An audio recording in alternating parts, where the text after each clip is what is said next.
Selamat pagi adik-adik. Sekarang kita akan melaksanakan kuliah online mengenai struktur mikroskopis organa genitalia feminin. Semoga kalian sudah mendapatkan materi dari bagian anatomi sehingga lebih mempermudah untuk memahami struktur mikroskopis dari organa genitalia feminina. Jadi tujuan pembelajaran kita pada kuliah online hari ini yang pertama untuk memahami struktur mikroskopis ovarium, meliputi perkembangan ovarium, perkembangan folikel, atresia folikel, korpus luteum. Yang kedua, memahami struktur mikroskopis tuba uterina atau tuba falopi. Yang ketiga, memahami struktur mikroskopis uterus, mencakup miometrium, endometrium, serta siklus menstruasi. Yang keempat adalah memahami struktur mikroskopis serviks. Kelima, untuk memahami mikroskopis vagina. Yang keenam, untuk memahami struktur mikroskopis organa genitalia femina externa. Dan yang terakhir adalah untuk memahami struktur mikroskopis glandula mamae atau kelenjar mama. Jadi untuk organ genitalia feminina itu dibagi menjadi dua. Ada yang internal, ada yang eksternal. Internal itu meliputi ovarium, tuba uterina atau tuba falopi, uterus, serta vagina. Sedangkan untuk organ genitalia eksternal itu meliputi klitoris, labia mayora, serta labia minora.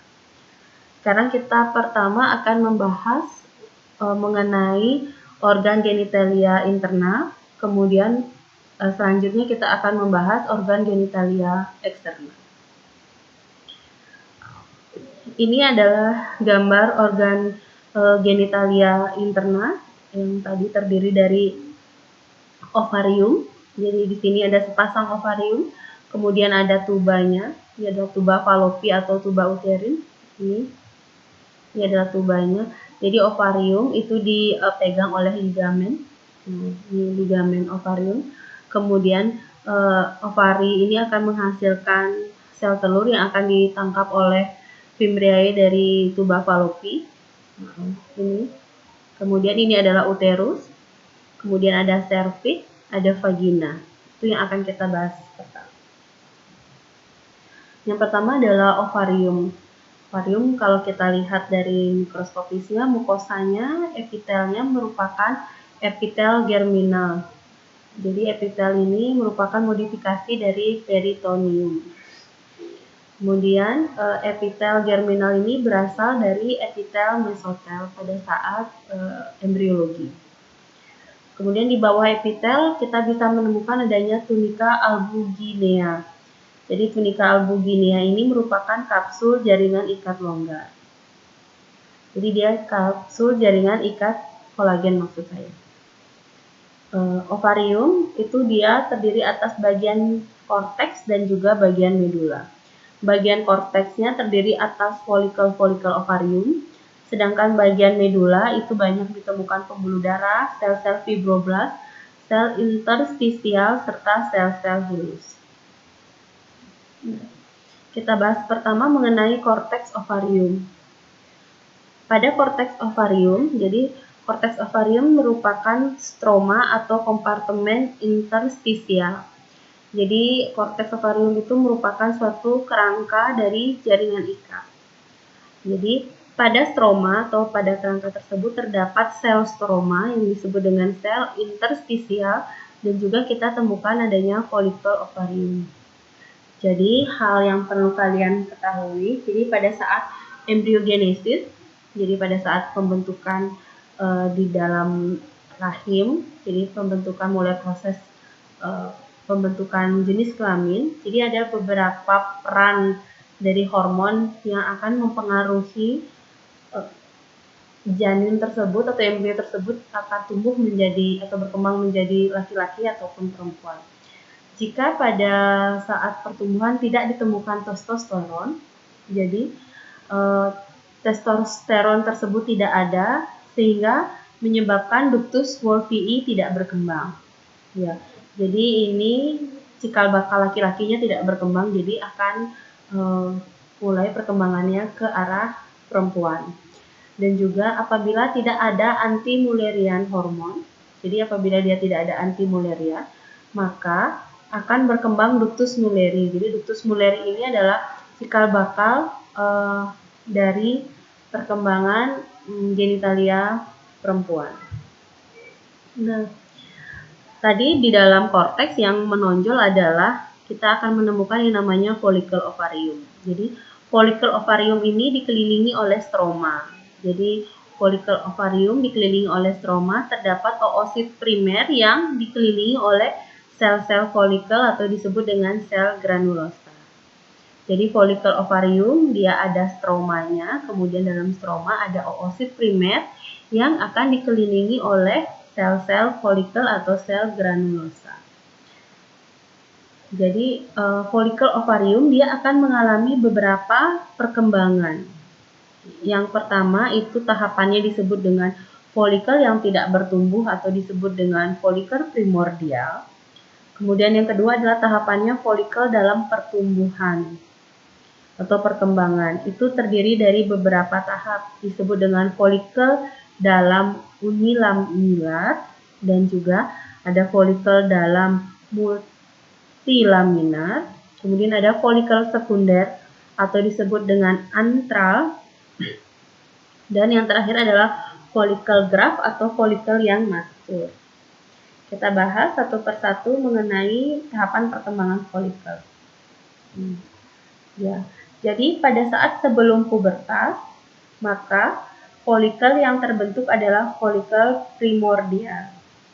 Kemudian adalah suatu hormon yang disebut dengan LHRH. Jadi hormon ini dihasilkan oleh neuron yang ada di nukleus arcuata dan preoptik hipotalamus. Hormon ini akan menstimulus folikel primordial ini untuk mengalami pertumbuhan. Selain itu, hormon LHRH juga akan memberikan stimulus sehingga akan rilislah hormon GnRH di basofil hipotalamus anterior. Jadi hormon GnRH ini juga akan memberikan stimulus kepada folikel primordial untuk berkembang. Jadi folikel primordial ini akan menjadi melakukan perkembangan folikel sehingga mulailah terjadi siklus ovarium, dan hal ini menyebabkan proses yang kita sebut sebagai pubertas. Yang pertama adalah folikel primordial. Jadi folikel ini jumlahnya sangat banyak sebelum dilahirkan, dan setelah dilahirkan jadi jumlahnya akan berkurang sampai akhirnya habis pada saat menopause ya. Jadi folikel primordial itu terdiri atas sebuah oosit primer. Dia selnya bulat dengan diameter 25 mikrometer, memiliki inti besar yang asentris. Dan folikel ini, jadi oosit primer ini dia dilapisi oleh folikel gepeng. Oke, ini adalah gambarnya.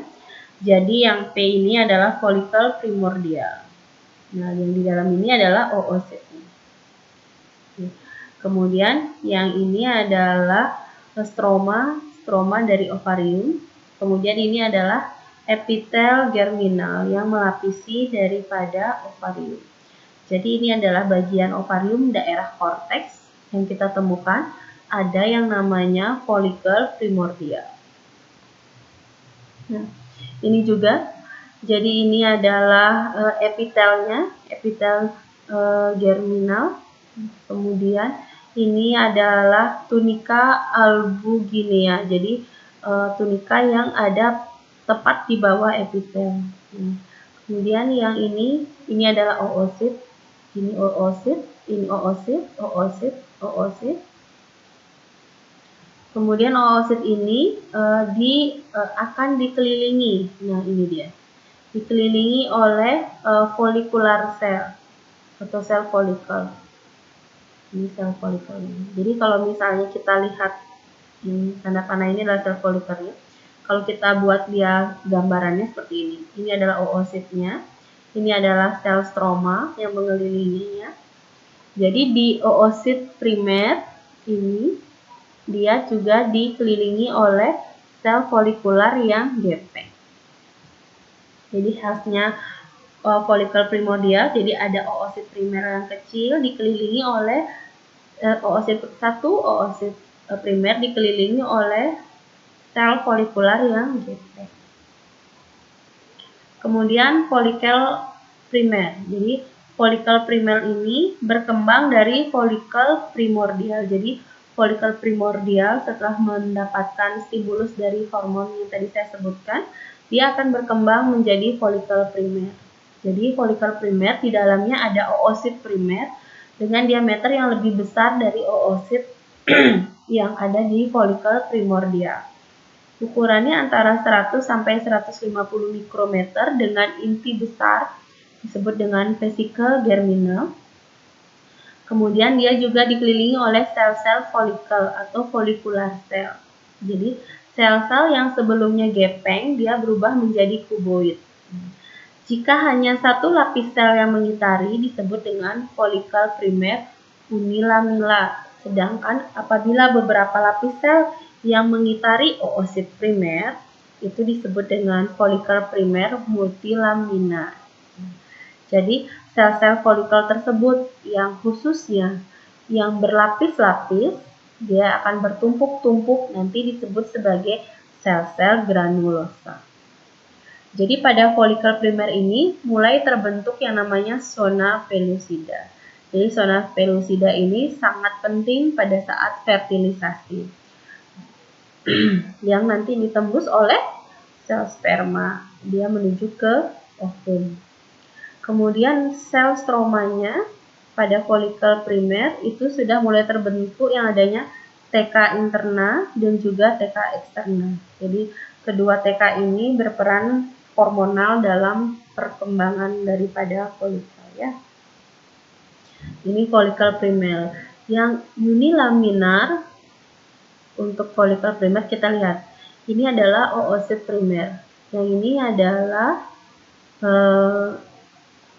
daerah yang membatasi daripada oositnya. Ini adalah bahasa laminanya. Jadi ini sel-sel folikularnya dia hanya satu lapis. Kemudian mulai terbentuk yang namanya zona pellucida. Ini adalah zona pellucida. Sedangkan kalau kita bandingkan dengan yang multilaminar, kalau ini kan sel-sel folikelnya hanya satu lapis. Sedangkan kalau multilaminar, kita lihat ini adalah sel-sel folikelnya, dia ada banyak lapis. Sel-sel folikel yang berlapis ini disebut sebagai sel-sel granulosa. Ini juga sama, sudah terbentuk yang namanya zona pellucida. Sedangkan tadi pada folikel primordial kita tidak menemukan adanya zona pellucida. Ini ada TK internal, TK eksternalnya tidak terlihat. Nah, ini kita lihat folikel primer. Nah, kita lihat di sini ini adalah primordial folikel. Ya, ini adalah folikel primordial. Folikel primordial. Kemudian yang ini adalah folikel primer yang unilaminar, ya dia hanya satu lapis. Ini juga adalah folikel primer yang unilaminar. Kita lihat ini adalah oositnya, ini adalah zona pellucidanya. Oke. Kemudian yang sebelah bagian B kita melihat bahwa ini adalah merupakan folikel primer yang multilaminar. Kita lihat bahwa sel-sel folikelnya ini ada banyak lapis ya. Dia membentuk yang namanya sel-sel granulosa. Ini adalah oositnya. Ini adalah dia membentuk zona pellucida. Kemudian yang ini adalah basal membran daripada folikel primer. Sekarang kita berlanjut perkembangannya menjadi folikel sekunder atau disebut dengan folikel antral. Jadi folikel ini berkembang dari folikel primer multilaminar. Jadi ada folikel primer multilaminar, dia berkembang terus berkembang, terjadi pembelahan sehingga membentuk folikel sekunder. Yang khas di sini mulai terdapat banyak lapisan sel granulosa. Kemudian Khasnya juga ukuran oosit primer dia akan menetap tidak mengalami pembesaran. Pada folikel sekunder atau antra, kita sudah mulai menemukan namanya liquor folliculi. Ini merupakan suatu ruang antar sel yang berisi cairan dan terbentuk antrum. Jadi beberapa liquor folliculi ini dia menyatu membentuk ruangan yang berisi cairan. Jadi beberapa liquor folliculi dia menyatu membentuk antrum. Jadi pada folikel sekunder yang khas kita temukan ada antrum dan juga liquor folliculi. Nah, kita lihat apabila kita menemukan gambaran seperti ini, jadi sudah ada rongga seperti ini yang terisi cairan yang disebut dengan antrum. Ini antrum. Berarti kita sudah pastikan bahwa folikel ini pada tahap perkembangan pada folikel sekunder atau antra. Ini adalah oositnya, oosit primernya yang sudah pada tahap yang fix, dia tidak akan mengalami pembesaran lagi. Kemudian ini adalah zona pellucida. Ini adalah sel-sel granulosanya yang sudah makin menebal. Nah, kita lihat di sini ada TK interna. Nah, dan ini adalah TK eksterna. Ini kalau kita lihat, ini adalah oositnya. Kemudian ini adalah zona pellucidanya. Ini adalah sel-sel granulosa yang sudah mulai menebal. Ini adalah antrum yang berisi cairan ya. Ini antrum, ini antrum. Ini TK interna dan ini adalah TK eksterna. Perkembangan terakhir ada disebut dengan follicle graft atau matur. Jadi proliferasi dari sel-sel granulosa terus-menerus menyebabkan folikelnya menjadi folikel matur. Jadi diameter dari folikel ini bisa mencapai 2,5 cm pada saat ovulasi. Jadi apabila kita lihat folikel ini bentuk benjolan transparan pada permukaan ovarium. Jadi sel-sel folikel pada dinding folikel dia menyusun membran granulosa. Akan mulai terbentuk yang namanya cumulus ooporus. Cumulus ooporus ini terdiri dari oosit primer. Jadi oosit primer yang sudah siap berovulasi. Kemudian ada corona radiata sudah terbentuk dan ada sel-sel folikel. Jadi khas pada follicle graft kita sudah menemukan adanya corona radiata. Nah, ini antrumnya sudah terbentuk secara sempurna, jadi tidak kita temukan lagi yang bersekat. Nah, ini adalah cumulus ooporus, terdiri dari folikel primer, kemudian ada corona radiata, dan kita bisa menemukan adanya granula sel. Ini juga TK interna dan eksterna. Nah, ini kita lihat sudah mulai terbentuk yang namanya corona radiata. Ini oositnya, yang di sebelah sini adalah zona pellucidanya. Ini adalah antrum. Kemudian ada yang namanya corpus luteum. Jadi corpus luteum ini terbentuk dari sisa follicle graft. Jadi corpus luteum ini merupakan kelenjar endokrin yang bersifat temporer. Jadi corpus luteum dapat mensekresikan beberapa hormon sehingga fungsinya menyerupai kelenjar endokrin, tetapi dia bersifat temporer atau sementara. Jadi terdapat dua jenis sel yang berperan menghasilkan hormon. Itu kenapa dia bisa disebut dengan kelenjar endokrin.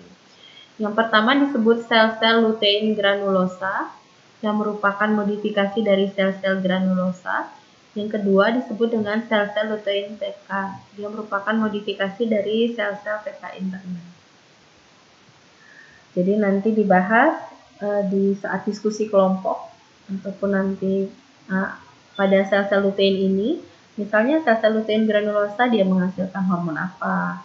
Sel-sel lutein TK nanti lebih banyak dibahas dia menghasilkan hormon apa. Kemudian ada yang namanya corpus albicans. Jadi merupakan corpus luteum yang mengalami degenerasi. Jadi korpus albicans ini setelah korpus luteum mengalami berdegenerasi, nanti korpus tersebut akan difagosit oleh makrofag. Jadi fibroblast dapat masuk ke dalam korpus, kemudian dia akan membentuk jaringan ikat fibrosa. Nah, jaringan yang terakhir dibentuk ini, yang menjadi jaringan ikat fibrosa, itu yang disebut dengan korpus albicans. Kemudian kita ke tahapan yang disebut dengan atresia folikel. Jadi atresia folikel merupakan suatu proses degenerasi sel-sel folikel yang oositnya mati dan dibersihkan oleh sel-sel fagositik.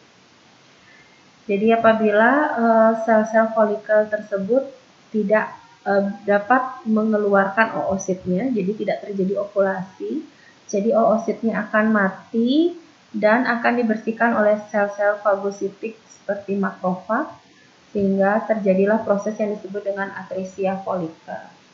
Proses atresia itu meliputi pertama terjadi apoptosis dan pelepasan sel granulosa yang menyelubungi daripada oosit. Kemudian terjadi autolisis oosit. Jadi oositnya mengalami lisis secara sendiri dan zona pellucida yang menyelubungi oosit itu menjadi kolaps. Sehingga makrofag dapat masuk dan membersihkan debris-debris sisa-sisa autolisis dari folikel tersebut. Nah, pada saat menstruasi, jadi satu folikel yang dominan, jadi pada saat di ovarium itu kan ada banyak yang menghasilkan folikel, dia banyak menghasilkan folikel. Jadi satu folikel dominan itu yang akan mengalami ovulasi. Jadi akan dikeluarkan oositnya. Sedangkan folikel primer yang lain, folikel primer dan antrum yang lainnya, dia akan mengalami yang namanya atresia.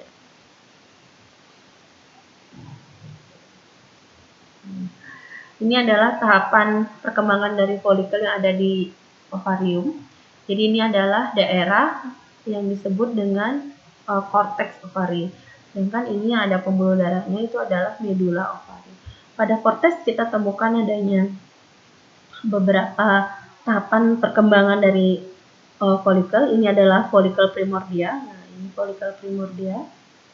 Kemudian ini adalah folikel primer. Jadi hasilnya ini dia sudah mulai perubahan dari sel folikelnya atau folikular selnya, sudah mulai sebelumnya gepeng menjadi kuboid. Ini adalah oositnya, ini juga oositnya.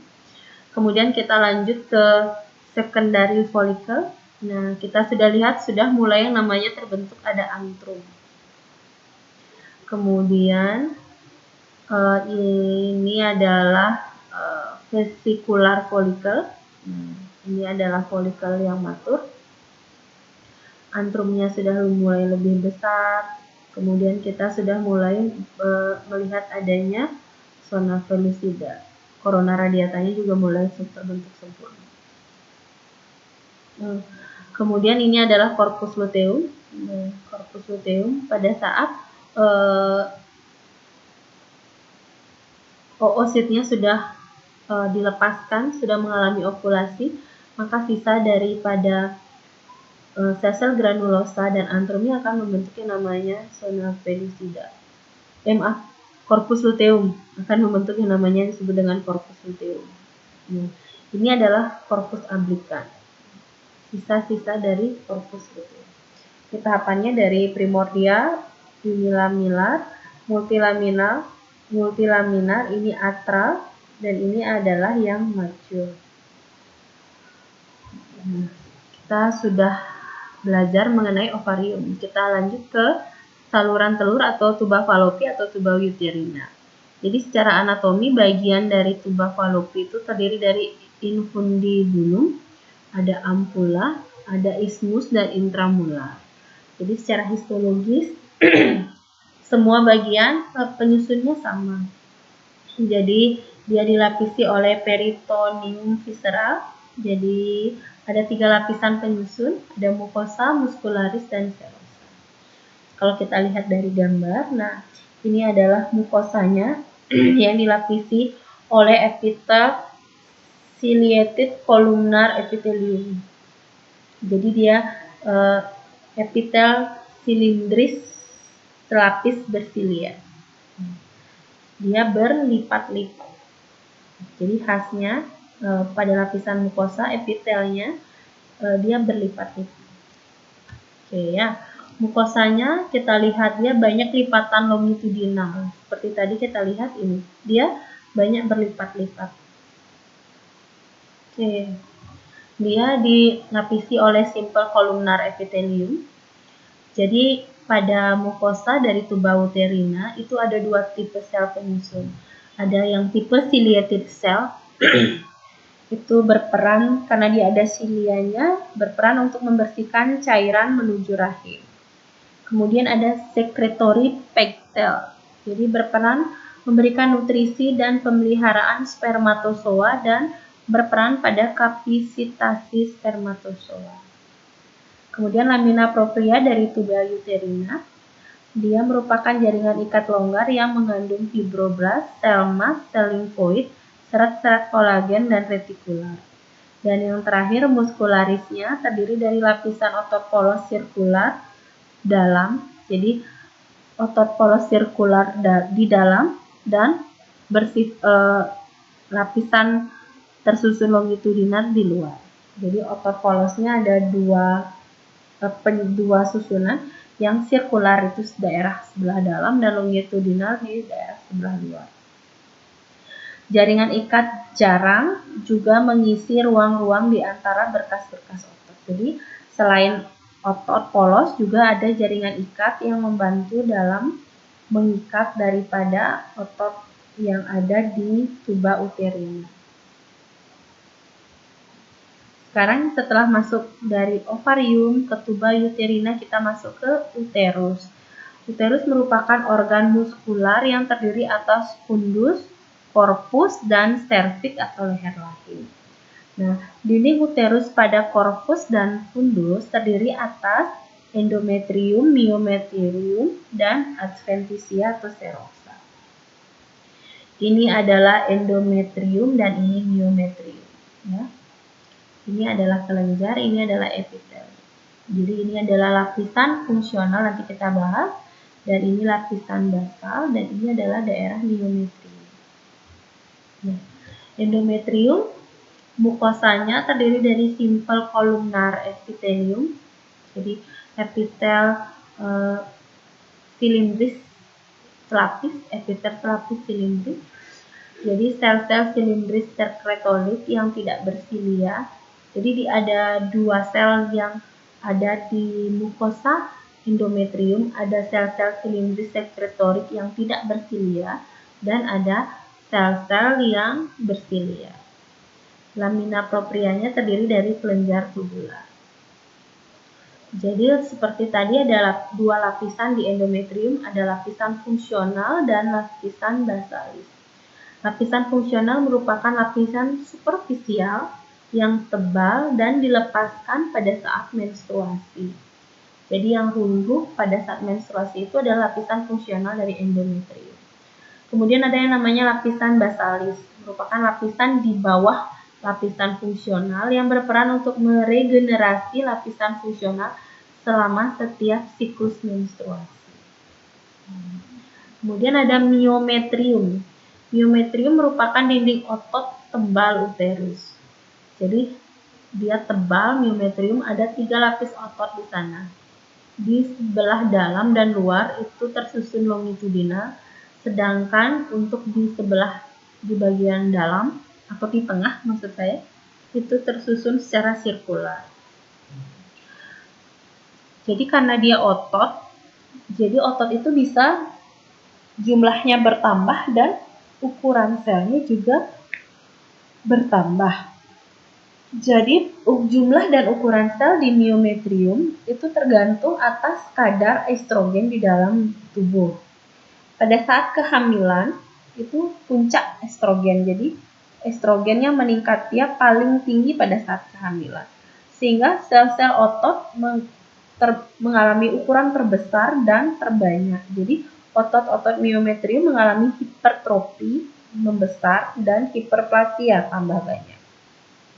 Kemudian pada saat setelah haid, jadi estrogennya paling rendah, jadi sel-sel dari miometriumnya itu dia paling kecil. Sedangkan pada saat tidak ada estrogen, maka otot-ototnya akan mengalami atrofi dan beberapa selnya akan mengalami apoptosis. Kemudian kita akan beralih ke siklus menstruasi. Jadi setiap wanita dikodratkan akan mengalami menstruasi sebulan sekali dengan siklus kurang lebih 28 hari ya. Jadi siklus menstruasi ini ada beberapa tahapan. Jadi ada tahapan menstruasi, proliferatif atau folikel, dan sekretorik. Nah, jadi tahapan ini terjadi dalam bentuk siklus ya. Kalau kita bisa buat mulai dari menstruasi boleh kita bahas, kemudian mulai ke proliferatif ataupun sekretorik. Atau kita mulai bahas di proliferatif boleh, menuju ke sekretorik, dan akhirnya menuju ke menstruasi. Jadi ini berupa siklus dari manapun dimulai, tetap bisa untuk dijelaskan. Nah, sekarang saya mulai dari yang siklus menstruasi pertama. Jadi ini apabila tidak terjadi fertilisasi dan implantasi di dalam endometrium atau di dalam uterus, jadi akan yang namanya terjadi fase menstruasi sekitar 1-4 hari. Jadi korpus luteum akan mengalami beregresi, terjadi penurunan progesteron dan estrogen. Hal ini menyebabkan terjadinya pengelupasan pada lapisan fungsional endometrium. Ini beberapa poin yang bisa kita ambil dari siklus menstruasi. Kemudian kita maju ke tahapan ke siklus proliferatif atau folikel atau fase proliferatif atau folikel. Ini pada hari ke-4 sampai ke-14. Terjadi perkembangan folikel ovarium. Jadi mulai terbentuknya TK interna, folikel ini aktif untuk mensekresikan estrogen. Jadi TK interna ini aktif dia untuk menghasilkan estrogen. Kemudian terjadi revitalisasi dinding lumen endometrium dan terjadi pembaruan lapisan fungsional yang sebelumnya meruluh pada saat fase menstruasi.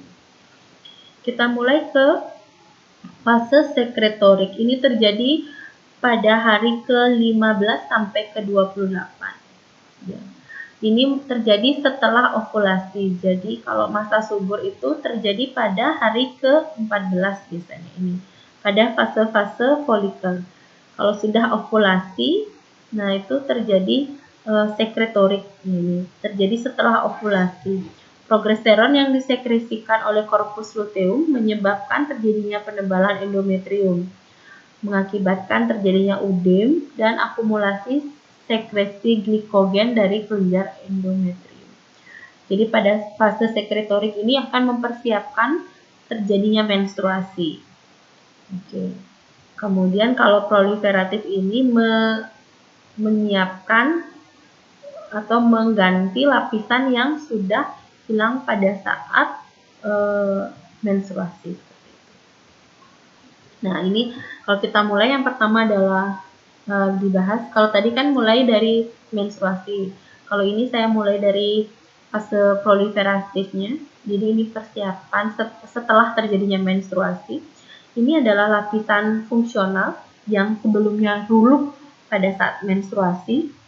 Ini adalah lumennya. Yang ini adalah lapisan basal dan ini adalah miometrium ototnya. Jadi karena sudah mengalami luluh pada saat menstruasi, lapisan fungsionalnya itu masih relatif tipis. Stromanya banyak mengandung sel dan kelenjar. Ini kelenjarnya. Kalau diperbesar ini kelenjarnya. Dan kelenjarnya relatif kurus-kurus, sempit, dan kosong. Ya, kurus-kurus ya. Nah, ini kita perlihatkan apabila seperti ini terjadi pada fase proliferatif. Kemudian pada fase sekretorik. Nah, ini pada sekretorik dia mempersiapkan agar setelah ovulasi dan dipersiapkan untuk mengalami fase menstruasi. Jadi, lapisan fungsionalnya ini lapisan fungsionalnya, ini lapisan basalnya, ini miometriumnya, ini lumennya. Jadi kita lihat. Jadi lapisan fungsionalnya itu sedikit mengandung sel, Kemudian kelenjar-kelenjarnya lebih lebar dan sudah mulai bergelung-gelung. Kalau kita lakukan pembesaran ini kita lihat. Ini kelenjarnya, tubularnya sudah mulai bergelung-gelung dan ada lakuna yang sudah mulai terisi darah. Ini lakunanya. Oke. Kemudian yang terakhir adalah fase menstruasi. Kita lihat pada terjadi yang namanya konstriksi dari arteri spiralis di sini pada lapisan fungsional, menyebabkan terjadinya hipoksia dan terjadi pembengkakan dan disolusi kelenjar. Nah, ini kelenjarnya membengkak. Kemudian stroma lapisan perifel fungsional dia lebih padat. Lebih banyak kita temukan stroma. Nah, ini mulai ke fase menstruasi. Setelah uterus, kita mulai masuk ke cervix uteri. Cervix uteri atau leher rahim merupakan ujung terminal uterus yang menjorok atau menonjol ke vagina. Nah, pada cervix uteri ini ada mukosanya, ada dua jenis. Mukosa pada endocervical itu dilapisi oleh simple columnar epithelium, penghasil mukus. Lamina proprianya tebal, bercabang, dan terdapat kelenjar cervix. Tetapi mukosa pada exocervix, nah ini sudah mau mengarah ke arah vagina, dia mukosanya stratified squamous non-keratinized. Terdapat zona transformasi, perubahan jenis epitel. Jadi pada cervix ini akan ada perubahan dari epitel dari endocervix ke exocervix, dari simple columnar ke stratified squamous, ya. Oke, kita lihat. Yang ini adalah cervix kanal, jadi kanal cervix. Kemudian ini adalah yang di daerah endocervical. Jadi itu adalah simple columnar epithelium. Kemudian dia berubah yang mendekati ke arah vagina. Ini kan vagina nih. Nah, dia berubah menjadi stratified squamous epithelium. J ini adalah merupakan junction. Nah, ini dia junctionnya. Peralihan antara yang simple columnar ke stratified squamous, ya. Dari selapis silindris ke berlapis, ya. Stratified itu kan berlapis squamous epithelium. Nah, kemudian kita lanjut ke vagina. Vagina itu merupakan suatu fibromuskular sheath. Dindingnya pada vagina kita tidak bisa menemukan kelenjar pada dinding vagina. Dia terdiri dari mukosa, lapisan muskularis, dan adventitia. Mukosa vagina dia dilapisi oleh stratified squamous non-keratinous. Lamina proprianya terdiri jaringan ikat fibroelastis dan banyak ditemukan vaskular. Untuk muskularisnya terdiri dari sel-sel otot polos yang tersusun secara longitudinal. Kemudian lapisan terakhir adalah adventitia, jaringan ikat fibroelastis yang sangat padat, ya. Oke, ini epitelnya adalah epitel vagina, ini lamina proprianya. Kemudian ini daerah muskularisnya yang terdiri dari otot polos. Kita mulai membahas ke genitalia eksternal, terdiri dari labia mayora, minora, vestibulum, dan klitoris.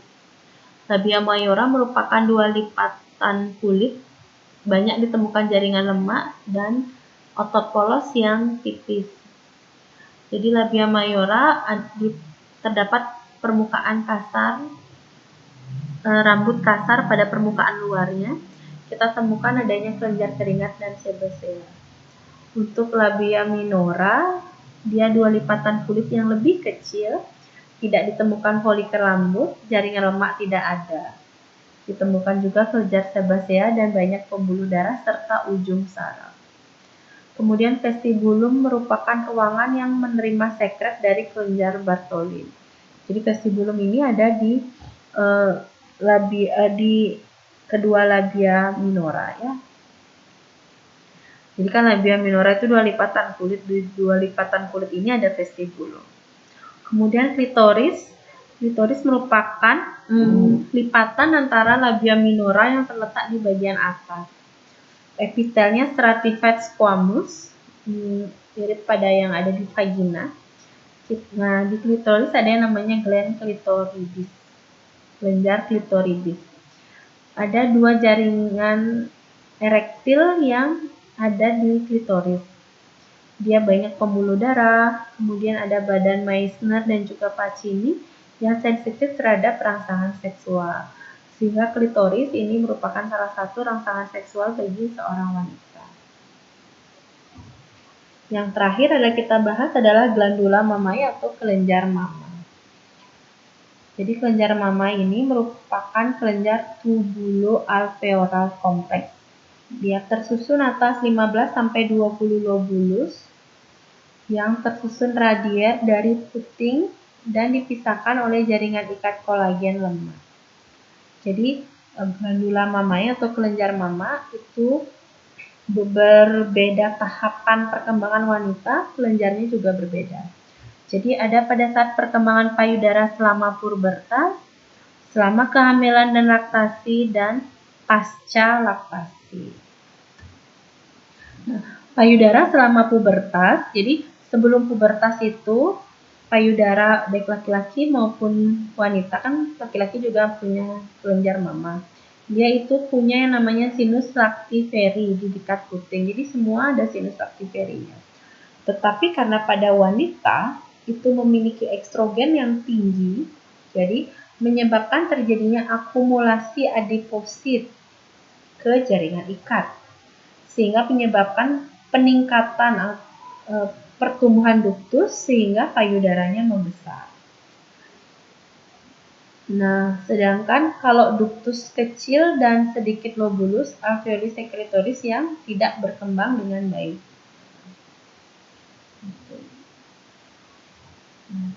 Tapi kalau misalnya payudara selama kehamilan dan laktasi, itu dipengaruhi oleh peran estrogen, progesteron, prolaktin, dan laktogen plasenta. Jadi sistem duktus yang tumbuh dengan cepat. Kalau misalnya pada saat kalau kita kembali di sini selama pubertas itu sistem duktusnya tidak berkembang dengan baik. Jadi duktusnya masih kecil, sedikit lobusnya. Kemudian alveoli secretorisnya yang dia tidak berkembang dengan baik. Tetapi pada saat kehamilan, dia sistem duktusnya tumbuh dengan cepat. Unit sekretoris setiap lobulusnya semakin besar dan semakin bercabang untuk mempersiapkan lobulusnya terisi ASI. Kemudian selama kehamilan ini prosesnya. Kemudian pada saat laktasi, lobulusnya sangat membesar. Kemudian alveoli dan kelenjar dari duktus sekretoris terisi air susu. Dan jaringan ikat intralobularnya menjadi lebih tersebar. Sedangkan pada saat pasca laktasi terjadi yang namanya regresi kelenjar payudara. Jadi kalau tidak menyusui, jadi alveoli yang memiliki sifat sekretoris selama kehamilan akan mengalami degenerasi. Jadi prosesnya sel epitel akan mengalami apoptosis, ada autofagi atau pengelupasan. Kemudian sel-sel mati dan debris akan dihilangkan oleh makrofag. Jadi akan terjadi regresi. Kemudian apa yang terjadi setelah menopause? Jadi setelah menopause, ukuran alveoli dan duktus kelenjar payudara dia akan berkurang. Dan terjadi pengurangan fibroblast, kolagen, dan serat elastin di dalam stroma. Nah, ini perkembangannya. Ini sebelum puberti. Jadi kita lihat lobulusnya masih kecil-kecil. Nah, kemudian ini pada saat kehamilan, nah sudah mulai membesar lobulusnya dibandingkan dengan yang India. Kemudian ini alveolinya, kemudian duktusnya, ini duktusnya. Oke. Kemudian ini pada saat menyusui, jadi sudah terlihat sudah mulai terisi duktusnya dengan air susu, ya. Oke. Ini referensi yang saya gunakan untuk kuliah online mengenai struktur mikroskopis genitalia feminina, ada Gardner, ada Jan Kuera. Nah, terima kasih. Semoga semua dalam keadaan sehat beserta keluarga. Ingat selalu makan yang teratur, jaga imun sistem, menggunakan masker, kemudian jaga jarak dan cuci tangan. Semoga kuliah online saya ini bisa memberikan suatu gambaran mengenai struktur mikroskopis daripada organ genitalia perempuan dan dapat membimbing kalian atau memacu kalian untuk membaca lebih banyak mengenai organ genitalia perempuan. Terima kasih.